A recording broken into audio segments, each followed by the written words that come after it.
What's up? I'm Logan Mills.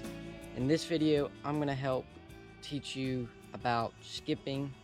I kind of just got into it. It's really fun. It's not as difficult as it's made out to be. You can learn it in a day, but this is what this video is going to be about. Let's get into it. Skipping is fun. It looks really cool, and it has a lot of pros, and it can have cons.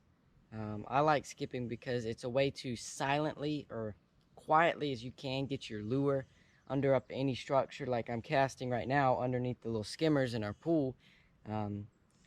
It's kind of recreating like a dock, like you're trying to skip under a dock, or maybe there's a tree.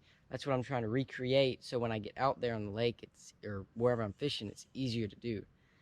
Skipping, think of taking like a stone, like you're at the creek, wherever you're at, you just skip it on top of the water. It just like do.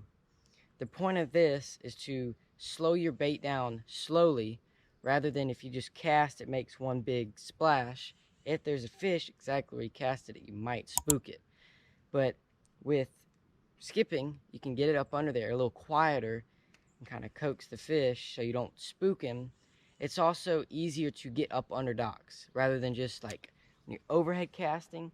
It's hard to get under the docks, but with skipping, it makes it easy, and kind of not reduces snags. That's one thing.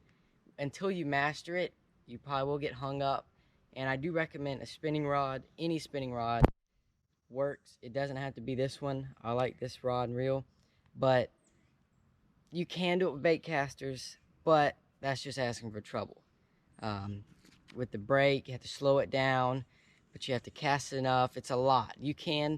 Jigs are pretty easy to skip. Anything weightless, like right here today, I'm just throwing just a simple, just a Texas rig hook, weightless with the swim bait. You can do any. Weightless is easier to do than hooks. Like, it's hard to skip Ned rigs, it's hard to skip shaky heads. I'm sure you might be able to figure out, but they're hard because that weight hits and it doesn't skip, it just sinks. So with the plastic, when it hits the water, it like bounces, and that helps slow it down without making such a loud noise. Like I said, you can skip jigs on bait casters. You can do that. That's not too bad. But otherwise, I recommend spinning rods, just because it's easier.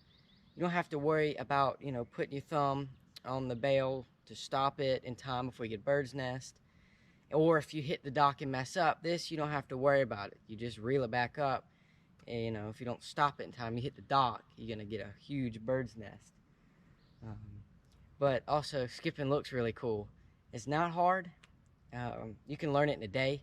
It's been a while since I skipped, but I'm trying to learn it. It's another weapon to my arsenal I'm trying to add to help me catch more bass.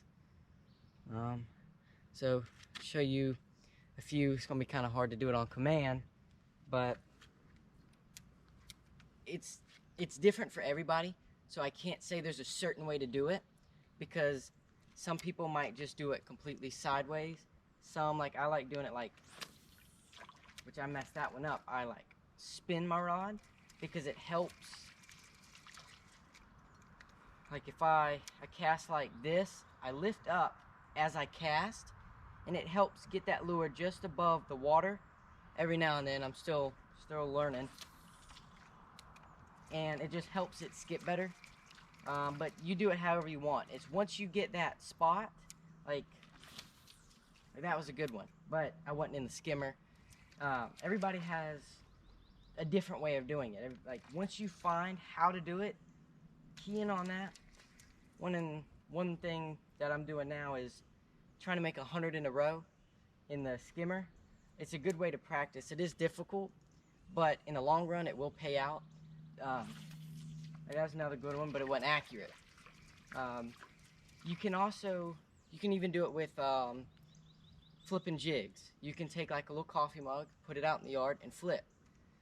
Do it, 50 times in a row, however many, and over time, you'll get better. And that's what skipping isn't that hard. It's the accuracy with it. because once you figure how to do it, you got it down. It's just getting the accuracy to make it, like that was right in the skimmer.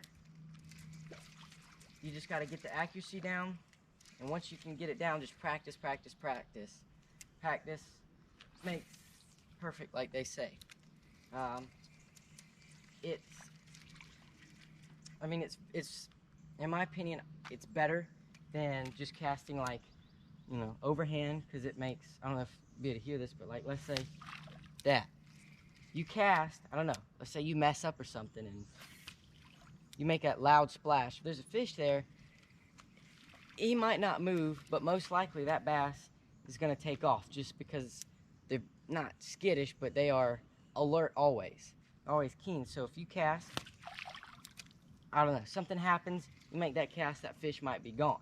But if you can get the little ch-ch-ch-ch, and it slows down, like the more skips you can get, the longer it takes to slow down, and by the time it makes it to its destination, it'll be quieter.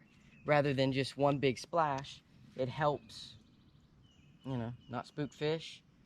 It looks cool, and it's an easy way to get under structure that otherwise may be difficult to get under. It's quite simple. All I can say is practice. Remember, stay hooked. I'll see you in the next one.